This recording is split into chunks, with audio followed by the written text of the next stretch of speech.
Olá, como você está? Nós estamos aqui para falarmos da Bíblia em poucos minutos, um assunto muito interessante que é de um patriarca da Bíblia, Abraão. Você já deve ter ouvido falar desse personagem.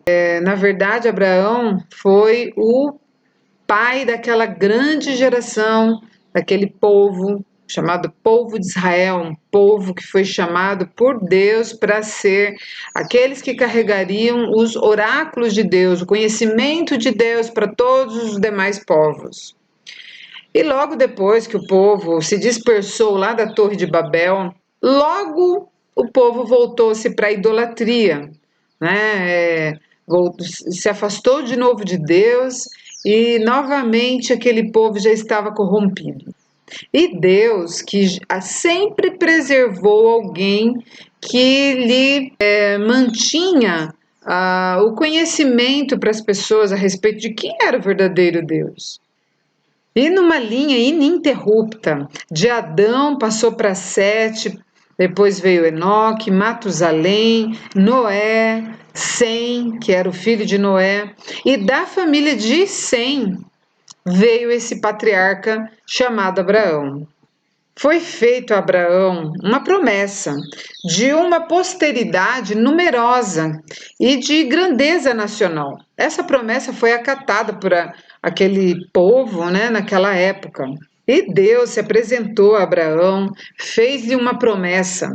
Ele disse: far-te-ei uma grande nação, e abençoar-te-ei, e engrandecerei o teu nome, e tu serás uma bênção.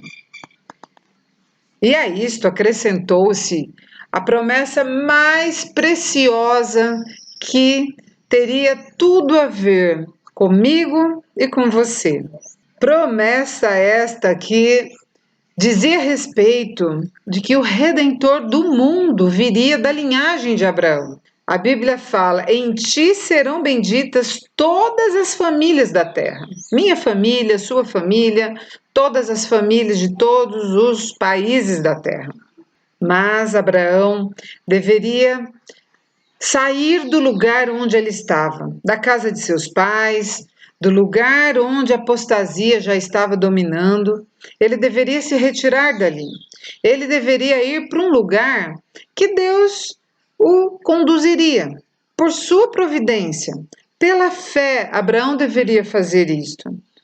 E a Bíblia fala nessas palavras: pela fé, Abraão, sendo chamado, obedeceu, indo para um lugar que havia de receber por herança, e saiu sem saber para onde ia. Hebreus 11, verso 8. Aquela fé de Abraão era uma das mais notáveis provas de fé. Imagina você, estando na sua casa, nas suas instalações, na sua comodidade, de repente Deus se apresenta e diz: olha, você deve sair daí do seu lugar, da sua casa, e vai para um lugar que eu vou te mostrar. Mas você não recebe nem um mapa, nem um GPS, nada. Não tem nada que indique para onde realmente você vai. E este episódio, no livro de Hebreus, é falado como uma prova de fé. Abraão, ele exprimiu fé naquela promessa que Deus havia falado da sua grande geração e que da sua descendência, da sua semente viria o Messias, o Salvador de toda a humanidade. Para Abraão, a fé é o firme fundamento das coisas que se esperam e a prova das coisas que se não veem. O que está escrito em Hebreus. E confiando naquela promessa divina, sem saber, sem garantia nenhuma do que aconteceria, ele saiu da sua terra, da casa dos seus pais, e foi para aquele lugar que Deus o havia orientado que fosse. Hebreus capítulo 11 continua dizendo que pela fé Abraão habitou na terra da promessa como em terra alheia, morando em cabanas com Isaque e Jacó, herdeiro com ele da mesma promessa. Ora, não foi uma pequena prova de fé. A bem da verdade, foi uma coisa bem difícil, né? Abraão sair daquele lugar onde ele tinha seus laços, seus queridos, né? Uma vida que ele passara durante toda a sua infância, sua juventude, e agora ele estava sendo chamado por Deus para deixar tudo aquilo. Deus o conduziria para um lugar onde ele teria a sua missão. Aquele era o chamado de Abraão. Hoje, nós também podemos passar por provas de fé. Às vezes, Deus pode estar nos chamando de determinadas situações que às vezes a gente não sabe por que aquilo está acontecendo. Ou às vezes Deus simplesmente está nos chamando de determinadas circunstâncias que atrapalhariam a nossa vida espiritual. Talvez seja uma carreira, talvez seja um relacionamento que não seria legal o suficiente para que nós nos apegássemos mais a Deus. Talvez seja um emprego, talvez alguma outra coisa que Deus está nos conduzindo longe daquilo. Deus pode estar chamando você para uma vida dedicada a Ele, assim como Deus chamou Abraão. E se você corresponder a esse chamado, você certamente será uma pessoa com a fé como Abraão teve. E Abraão então fez aquela grande viagem. A princípio ele saiu da terra de Ur dos Caldeus, né, ainda com os pais, e foi até Harã.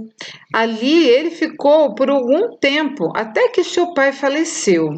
E aí então ele se separou de seu irmão e foi, juntamente com sua esposa, e uma multidão de pessoas, ali agregados, pessoas simpatizantes, pessoas que aprenderam a adorar o Deus que Abraão adorava, que sentiam segurança naquele exemplo que Abraão dava.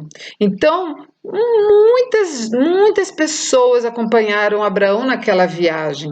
Entre eles estava toda a sua fazenda, todo o seu animal, né, o seu gado, que era a riqueza do Oriente da época, e ali também os seus servos. Abraão era um homem muito próspero, e ele então deixou tudo aquilo para trás e foi com toda aquela gente para aquela terra onde Deus o levaria. Saindo de Harã, Abraão agora vai para continuar a sua viagem. Sempre Deus o conduzia, e ali então ele vai até um lugar chamado Siquém, uma terra muito rica. Era um belo e formoso território, aquele que Abraão havia entrado. Era terra de riquezas, terra de ribeiros d'água, terra de alimentos, terra de vegetação. Era muito bom aquele lugar. Mas Abraão, já se sentindo um pouco temeroso, porque ele começou a ver ao seu redor aquele povo que morava ali, os cananeus. Ali naquele lugar havia vários bosques com altares que os cananeus erigiram aos deuses falsos, deuses que eles sacrificavam seus próprios filhos nos altares. Eles tinham costumes pagãos, coisas terríveis e abominações a Deus ali se fazia. Mas para isso Abraão tinha sido chamado para ser fiel em meio aos infiéis, incontaminado em meio a toda aquela poluição que havia no coração daquelas pessoas.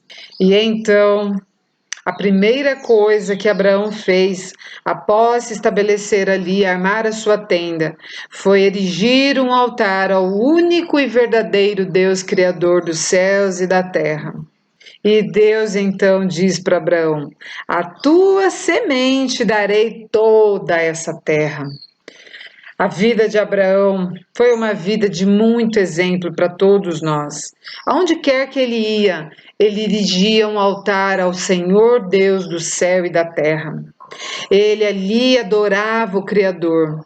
E aonde quer que as pessoas passassem, quando Abraão levantava o seu acampamento e ficava ali aquele altar erigido ali, Aqueles que viam sabiam que vinha de Abraão, pessoas que aprenderam sobre o Deus do céu, pessoas que tiveram contato com Abraão e que, pelo exemplo desse nobre homem, aprenderam a adorar o Deus verdadeiro.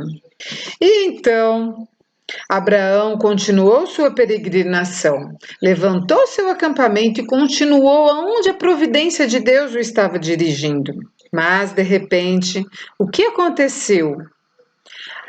A relva se secou, a chuva cessou e aquele território começou a ficar árido, não havia alimentação para o gado. E agora, o que aconteceria? As pessoas olharam para Abraão. O que ele faria agora? Mas como eles vissem Abraão tão sereno, tão tranquilo, tão em paz, eles pensaram: está tudo certo. Deus está sobre todas essas situações.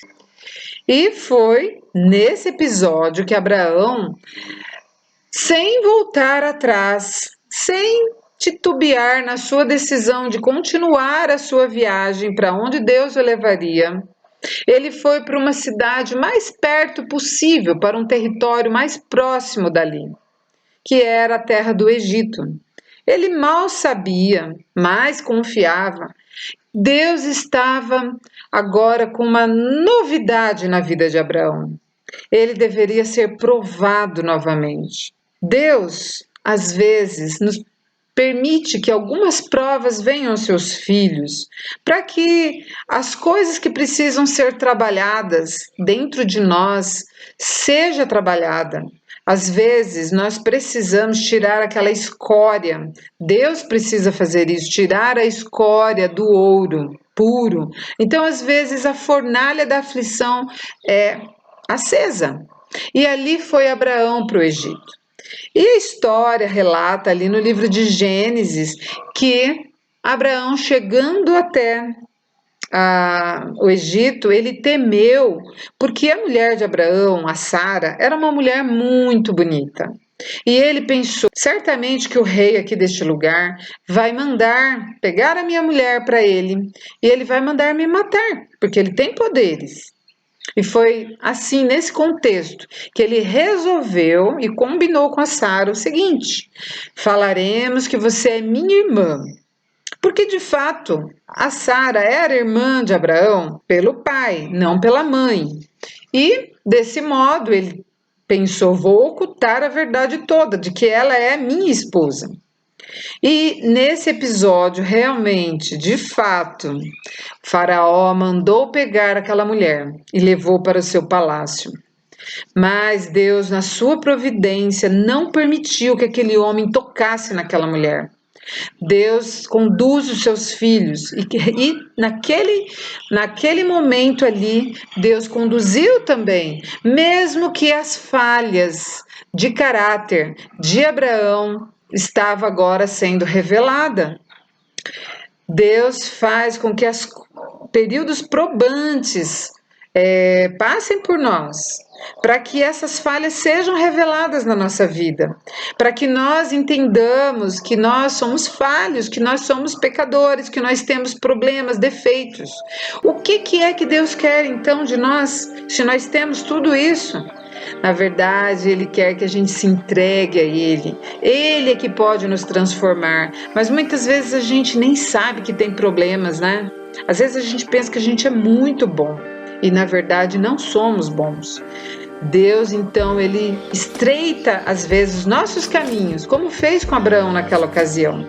E assim, quando isto aconteceu, Deus enviou alguns flagelos, algumas pragas, algumas coisas ruins ali no palácio de Faraó. E ali, então, o que aconteceu? Faraó soube toda a verdade. Ele descobriu que realmente a mulher era a mulher de Abraão e não irmã apenas.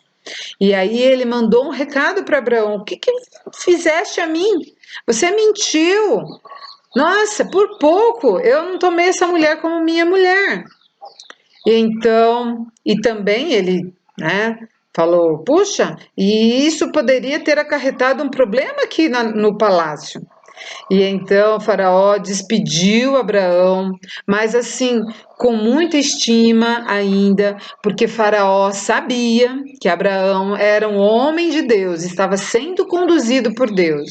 E aí então ele despediu Abraão e deu uma ordem para que nenhum dos egípcios tocasse naquele povo, naquela família, né? Aquele povo enorme que estava ali de passagem. E aquele evento de Faraó ter favorecido Abraão foi depois algo que favoreceu até com relação aos outros povos, em que eles temiam a Abraão. Eles viram naquilo uma forma de providência divina na vida dele. E a Bíblia nos fala no livro de Salmos, capítulo 105, verso 14 e 15, né? O salmista se refere ao capítulo da experiência de Abraão, quando ele diz, falando do povo escolhido, que Deus, por amor deles, repreendeu reis, dizendo: não toqueis nos meus ungidos e não maltrateis os meus profetas. Veja, há uma semelhança muito grande entre essa história, esse relato do chamado de Abraão, não é? Com a sua posteridade, muitos anos depois, quando o povo é levado escravo para o Egito e Deus interfere na vida desse povo através de pragas ao palácio de Faraó. Pois é, meu amigo e minha amiga, Deus tem providenciado todas as coisas necessárias na vida de seus filhos. Assim como esse homem chamado Abraão, que foi chamado pai da fé, foi chamado por Deus. Circunstâncias difíceis, circunstâncias que ele teria que acreditar simplesmente e seguir caminho, acreditando na providência divina. Nós também estamos hoje sendo chamados por Deus para seguirmos um caminho que Ele vai levar. É Deus que leva a nossa vida, é Deus que providencia todas as coisas. Quando você menos espera, lá estão todas as providências. Que essa história possa ser algo que te motive a sua vida. Saiba você que não é uma história contada, inventada. Não, é um relato bíblico, é um relato de Deus na providência daqueles que confiam nele. Então, terminamos por aqui nessa história e nós vamos continuar ainda com várias coisas que aconteceu na vida de Abraão e que tem a ver comigo e com você. Porque deste homem viria o Redentor do mundo, que é Jesus Cristo, aquele que seria somente através dele poderíamos ter a vida eterna. Que Deus possa te abençoar, te fortalecer e agora nós vamos orar a Deus, agradecendo a Ele por tudo isso. Querido Deus, muito obrigado, Senhor, por toda a providência que o Senhor concede a cada um de nós. Que o Senhor possa estar conduzindo a vida desse meu amigo e dessa minha amiga. Que o Senhor possa, Senhor, providenciar todas as coisas necessárias. Que o Senhor possa conduzir cada passo. Que o Senhor possa abrir as portas da vida deles. Em nome do Senhor Jesus, nós te agradecemos. Amém.